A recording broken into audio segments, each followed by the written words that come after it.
How's it going, YouTube? It's the homie Game Guru. I know I haven't done a video for the longest time. Kind of been in retirement, doing other things, but I felt due to what happened today that I had to come out with a video to pay my respect and tell you why Stan Lee means so much to me. Now, as you already know, the whole world knows now, Stan Lee, the greatest creative comic book mind of our generation, has passed away today at the age of 95. This is not a clickbait video. I'm not posting this to try to go viral, or I'm not even monetizing this video. Stan Lee actually means a lot to me, as he does to millions of people out there. Stan Lee's up there with the likes of Lucas and Einstein, and yes, I even said Einstein. People who transcend pop culture, people who transcend race, who transcend gender, who transcend geography. People have made and done things that have touched millions upon millions of people, and Stan Lee is right there with the best of them. His creations, his characters, his ideas, his charisma has touched so many people, and I'm one of those people.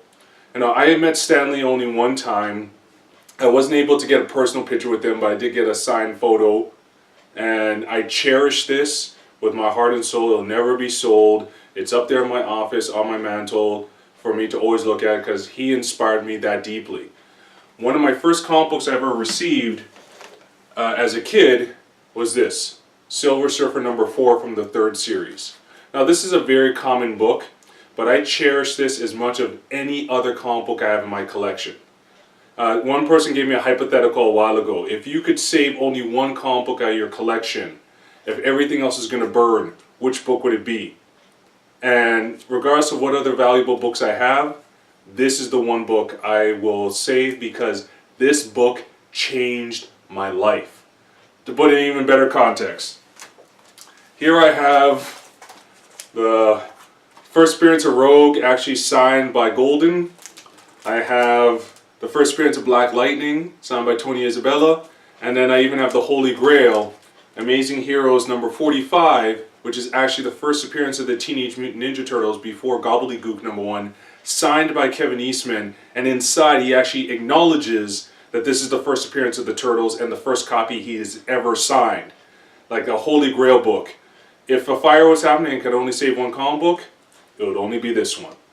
As much as I love you guys, Kevin, Isabella, Golden, you guys are all great, it's all about this book. And the reason is, when I was a younger kid, I wasn't much into reading. I was just one of those kids that reading wasn't my thing. I found it boring. I wasn't into it. So as a desperate move, my father decided, he went to the store and he saw these things called comic books. So he brought home some comic books. This wasn't my very first comic book. However, this was one of the first few ones he bought for me, but it was the first one where I really read it and I was hypnotized by the story.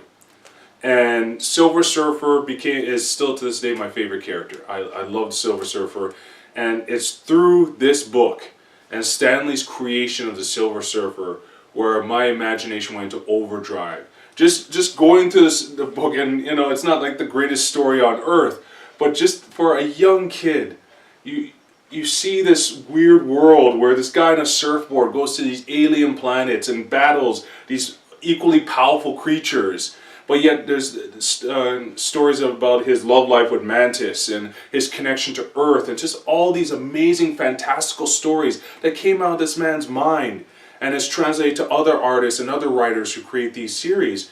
And from there, it gave birth to my love of comic books. And since then, as a little boy growing up into the 80s till now, where I self-publish my own comics, Stan, honestly, you have inspired me more than most people I've ever met have. I'm kind of speechless. I don't know what else to say. This is not scripted. I didn't practice this. Stan Lee is just that deep. And as I said, anyone who's met him, his personality, how charismatic and fun he is. You hear everyone talking about how he's just a joy to be around, always positive. It's the exuberance. You just feel this aura around him.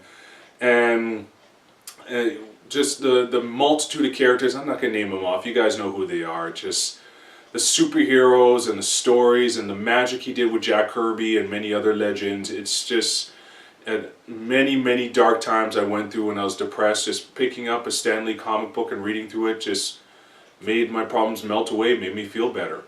And everything that he's done, his work, his creative work, how he helped build Marvel into the empire that it is, and it just inspired me as an entrepreneur, as a comic book creator myself, to move forward. So all I could say is, Stan Lee, thank you for everything you have done for the comic book world, for the world in general, for everyone out there. Like how you've touched people from every corner of this planet. I'm sure in Antarctica, penguins are going to be mourning your passing. Like, you are just that legendary.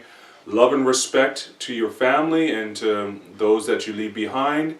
And believe it, from the heavens, believe it, that you have left your indelible mark on society, pop culture, everything possible. You are truly an amazing person, and I love you, man. You are the man, Stan Lee. Thank you for helping me be the man I am today.